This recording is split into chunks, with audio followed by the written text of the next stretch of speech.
Guys, run! The urgency? Oh, okay. This is so frustrating. He literally told them they're invading and they're coming over here. Why are they like, oh my god, why would you do that? Welcome everyone. Today I'm going to be reacting to Kogias Roze of the Recapture, Episode 2, Ice Wall. Now before I begin, here's a quick summary of what's happened before. I did a more lengthy one on my channel if you're interested, but in short, Roze and Ash helped the Shining Stars take out Greed and Gran, and now they're gonna help them rescue their comrades in the prison, and Roze, who happens to be Sakya Sumeragi, also wants to rescue her best friend Sakura, who's at the same prison. So both sides are working together. And while I'm here, I just want to thank everyone's support for the channel in the last few months. The engagement has been really crazy and it's only going to get better from here. So make sure you subscribe to the channel, like the video, and please join my Discord server because I have a lot of really cool events planned for that obviously wouldn't happen on the channel. Now that that's out of the way, let's react to Roze of the Recapture Episode 2, Ice Wall. Looks like they're going to rescue their leader Kuroto. They're attacking the prison, by the way. And okay, that's fine. Alright, I gotta pause for a second here. I know you're really not supposed to do that, doing stuff like this, but this is super important. So apparently, this is how the Satum barrier stopped the Black Knights, because it's a Gefyan disturber. Now, when I'm watching this scene, I immediately think back to episode 18 of R2, where Lelouch used Gefyan disturbers on the trains to disable nightmare frames. I believe it was everything below 7th generation nightmare frames. And that was in 2018. I believe the Satum barrier was created in 2017. So this technology is older than that, and it stops everything 7th generation, I imagine, above, because the Akatskis are 7th generation, and these are supposedly like super advanced Akatskis, which doesn't make any sense. And if this is their explanation as to how the Black Knights couldn't retake the area, I think this whole thing is BS, because are you telling me that Rakshata, Cecile, Lloyd, Nina, Anna, Miss X, and so forth couldn't come up with a countermeasure to protect the nightmare frames from a Gefyan disturber? I mean, didn't Suzaku have a countermeasure in turn 6? And keep in mind, this has been going on for years. They haven't improved the technology of this wall. I highly doubt the scientists in Neo Britannia are even close to the caliber of a Rakshata or Lloyd. So the very idea this thing's actually still a threat 4 years later is so ridiculous to me. And I'm still confused how this is better than what Lelouch had in turn 18. If Lelouch had access to technology like this in turn 18, it would have been a completely different story, but he didn't. So I'm a little confused by that. I know you could say, well, wouldn't that destroy his own nightmare frames? I mean, yes, but it depends how you use it, right? The point is, this plot contrivance has so many issues within the narrative itself, but also has greater implications of the original anime, since this thing existed during the original anime. Again, was never discussed and no one mentioned it. So this particular thing pisses me off because the rest of this plot's not terrible, like the actual story itself, but the larger narrative as a whole is just so frustrating because of crap like this. This is again why having a conflict take place only 4 years, well technically 1 year after Resurrection, causes issues. Anyways, let's continue. So they have jump things? Where's the the float units? What the hell? Oh, but it's red though, so it must be better, right? This is so stupid. Where are the Vincent Vards? The better Sarlins? They're using jump pads, but like, and they tried to go by boat, but the wall stopped them, and you can see the wall, by the way, in their little meter. So stupid.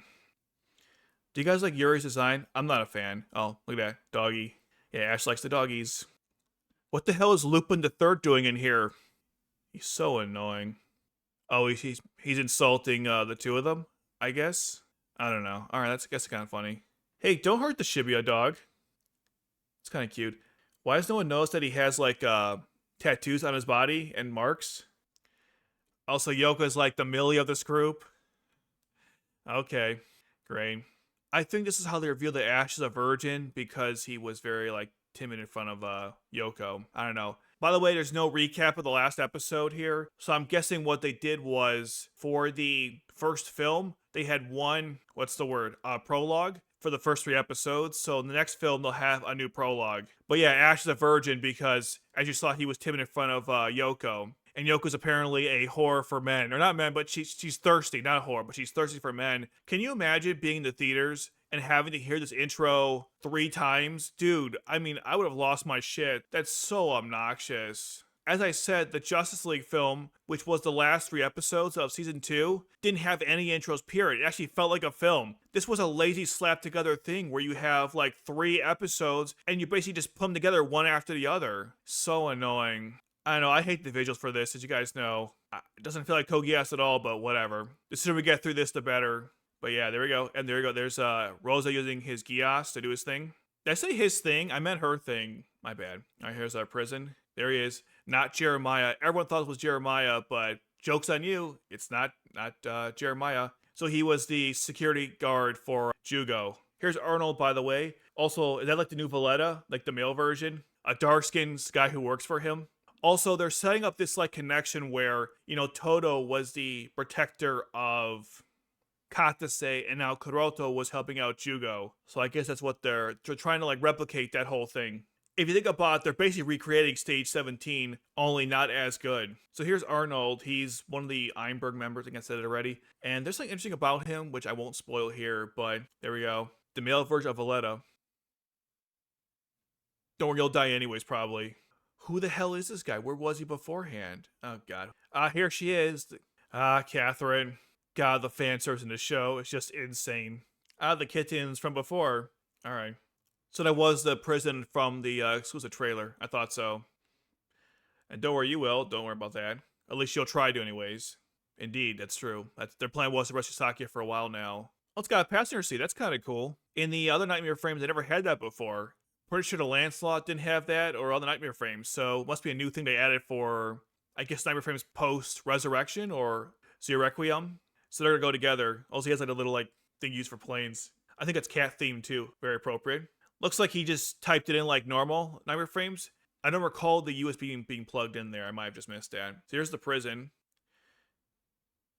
The technology still seems really like archaic. Like they were using missiles before. Wouldn't they have like Hadron cannons or radiant wave surger blast or something? Like, why are they using missiles? It's just so weird. I don't know. None of this makes any sense to me. Anyways, they're flying over.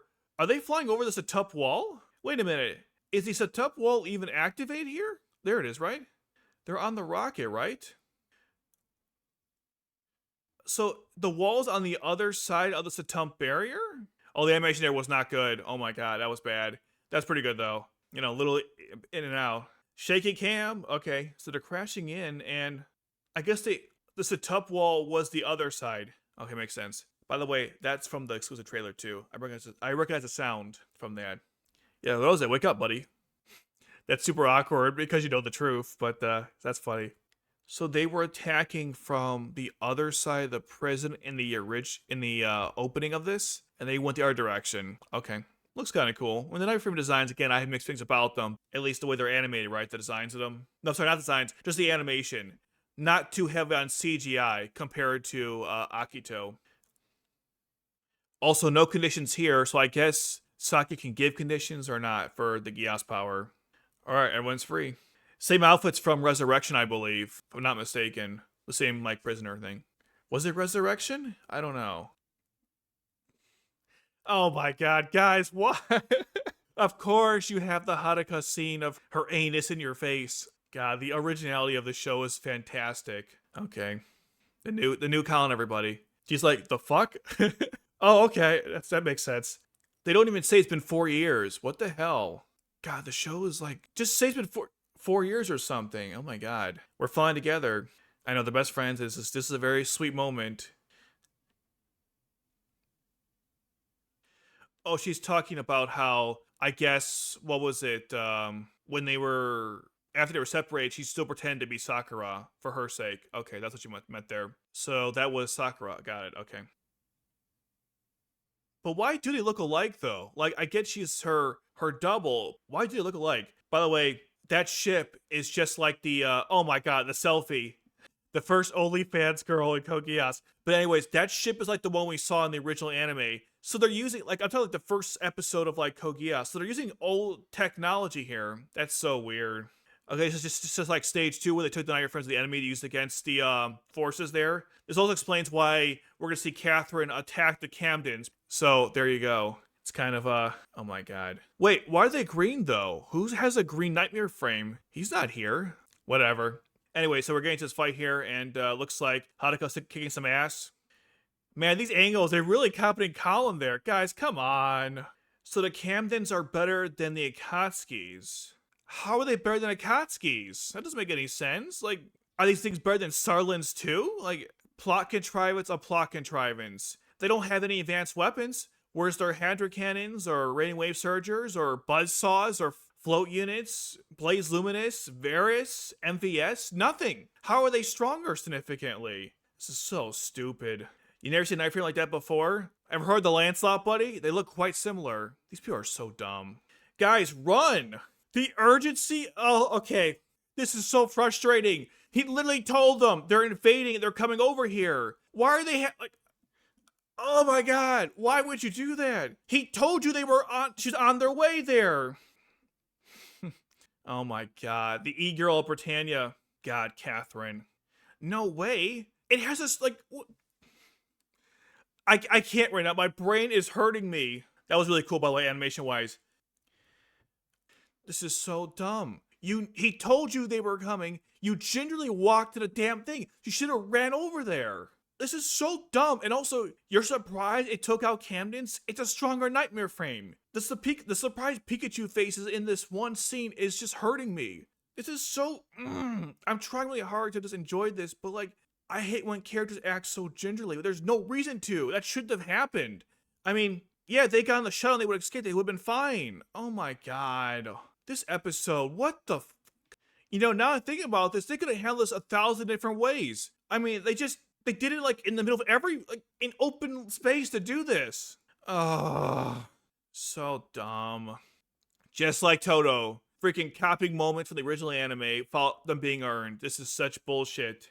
Roze revealing herself to him makes sense. Lelouch never did that for anyone on his side. So like they're trying to show like a contrast of the two people. I guess. I don't know.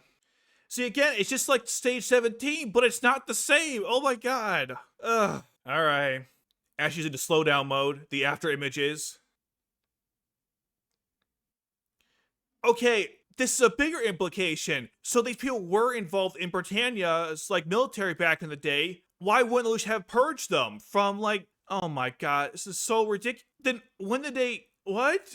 I don't know. This is so dumb. Again, people are excited to see this Kuroto guy, but we have no attachment to any of this. We saw Toto fight before, and then they rescued him. So we understood their connection to Toto's character. Plus, it's obvious he said a crush on him. Here it's like, I don't give a shit because I have no reason to. You just told me to rescue, and everyone's like, oh my god, it's our leader. It's just so frustrating. So apparently Ash was an assassin back in the day. That's what they're talking about right here.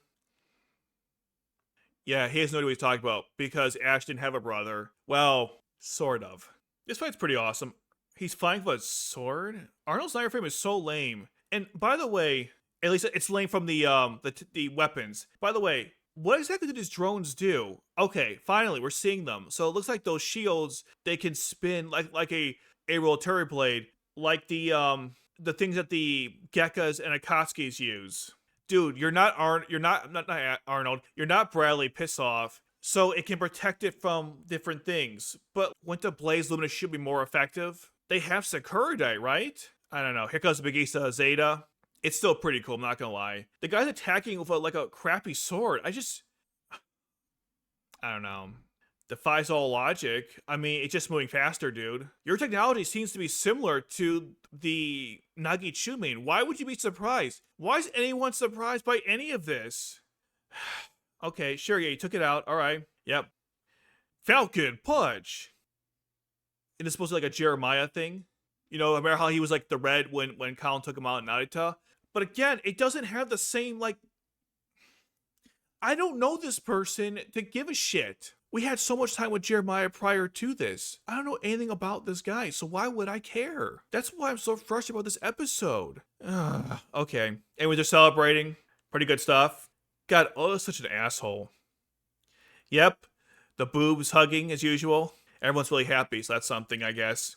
I mean, killing the leaders is one thing, but they still have like a whole military, dude. You know, I mean, there's a lot of extra aspects to it. Yeah, Norlon's kind of powerful. Why is Rosa asking Ash this question? It's like for our purpose, not for Rosa's purpose. Because this is by the way the moment that this is the big twist, by the way, second big twist. It turns out that Sakia used Gias on Ash to make him think that they're siblings, which kind of makes sense because Ash before was saying he kept calling Rosa his brother, but obviously it's a she and they're not siblings. You can hide that he's a girl, right, and his identity, but you can't hide the fact that they're brothers. So that's obviously Gias related. And here's the crazy part right here. She's going to avenge her father because Ash killed him. And apparently Ash is an assassin, so that makes sense. So that's the end of the episode. Here's my thoughts on it. I didn't like this one at all. The first one I thought was better. This one really pissed me off. And the reason why it pissed me off is that it's really going hard on copying the original anime. It's trying to recapture the legacy of Code Geass. By the way, just like and comment and subscribe just for that awesome commentary.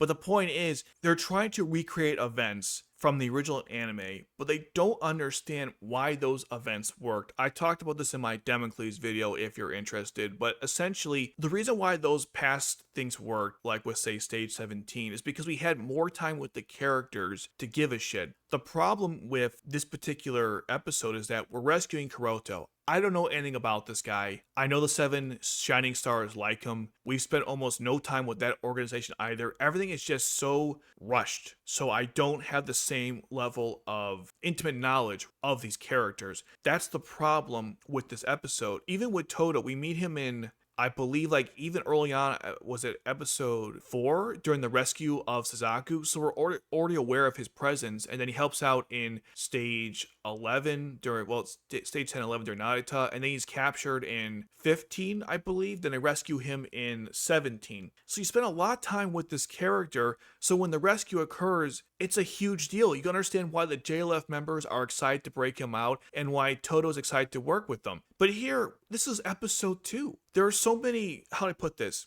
things that happen in the background and the show just wants you to pretend it happened or acknowledge they existed. The whole point of a show is to show us these things in real time. I know a lot of stuff happens in the background. In real life, if I see 2 friends like having a good time together, I don't need to see them meeting up and doing stuff because I know that happened. But in a TV show, the whole point is to show that stuff. That way we develop a connection to the characters. I get that everyone has a close connection to each other, but I don't because I haven't spent much time with the characters. That's the problem with this whole rescue operation. And of course, it's just blatantly copying from Stage 17. The same with Arnold. When Colin killed Jeremiah, well, killed. I mean, I think he was originally supposed to die and then they changed it. Anyways, when Colin took out Jeremiah, that was a big deal because we saw him in the first episode. This was a really powerful Night Refrain pilot, also kind of an asshole. He led the resistance, not resistance, I want to say resistance, that's dumb. The Britannic forces against the terrorists in several occasions. He was dishonored by Lelouch when he used Gias on him and became Orange Boy. He tried to reclaim his honor, but didn't really go well. They nearly killed him in Stage 5. So this guy is a really big deal. Plus, he fought Colin in the first episode,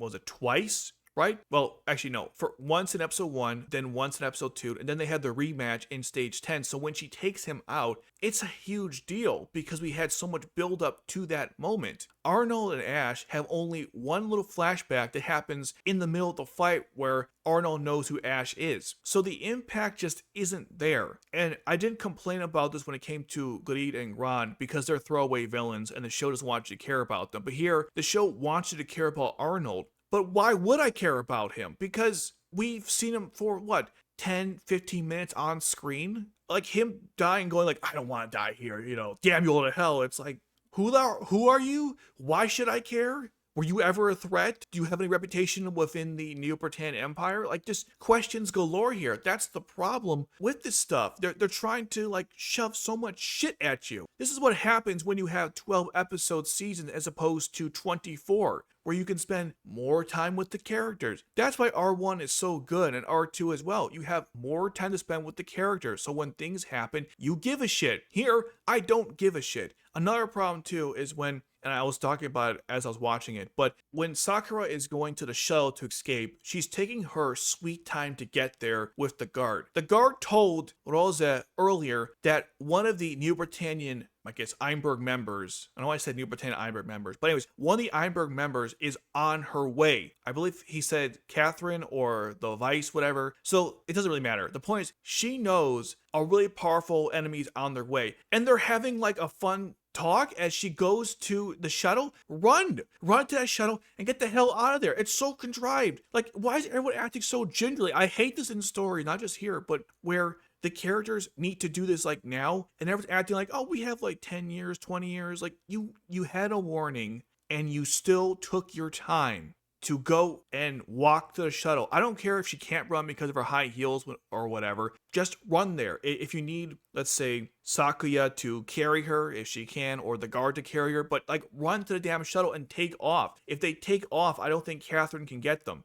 Although, now I think about it, maybe she could just like grab the ship or whatever, the airship. I don't know. But the point is, the lack of urgency is ridiculous to me. It killed the entire scene. We took our sweet time to transport Sakura to the airship. Oh no, surprise Pikachu face. They got to us first. Also, surprise Pikachu face that an Einberg member in a vastly superior nightmare frame was able to take out these weak Camdens, which, by the way, the Camdens are apparently stronger than Akatsuki's, these newer Akatsuki's. How are they stronger exactly? They don't seem to have any specific capabilities that are beyond normal nightmare frames of the 7th generation class. They can shoot missiles, they have normal machine guns, they have like a blue light that comes out of them. There's no, like I said before, there's no mass vibration blade, there's no Blaze Luna system, there's no Hadra blasters, there's no radiant wave surgers. Pretty archaic stuff. Why don't the Akatsuki's have that technology? Where are the Vincent Vards? Where are the new Sarlins? The list goes on and on and on. And I already ranted about how the Satump wall makes no sense. I mean,